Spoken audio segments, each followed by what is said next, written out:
আসানসোলের কুলটি থানার চিনাকুড়ি গোপাল মাহাতো খুন কাণ্ডে বড় সাফল্য পেল আসানসোল দুর্গাপুর পুলিশ কমিশনারেটের কুলটি থানার নিয়ামতপুর ফাঁড়ির পুলিশ।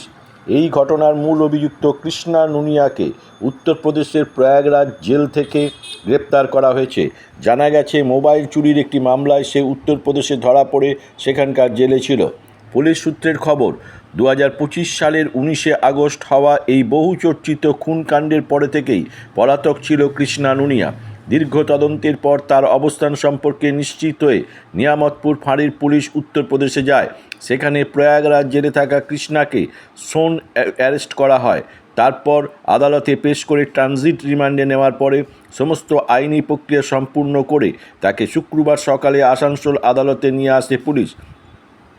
শুক্রবার ধৃতকে আসানসোল আদালতে পেশ করে পুলিশ হেফাজতে নেওয়ার আবেদন জানানো হলে নিয়ামতপুর ফাঁড়ির পুলিশের তরফে সেই আবেদনের ভিত্তিতে বিচারক তার জামিন নাকচ করে 5 দিনের পুলিশ হেফাজতে নির্দেশ দেন।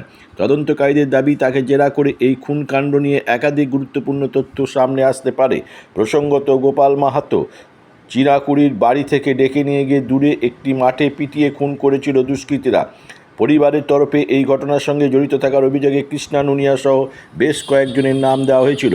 উল্লেখ্য, এই ঘটনায় এর আগেই আরও 3 জনকে গ্রেপ্তার করেছিল পুলিশ। এবার মূল অভিযুক্ত ধরা পড়ায় মামলার তদন্তে বড় অগ্রগতি হবে বলে মনে করছে পুলিশ আধিকারিকরা।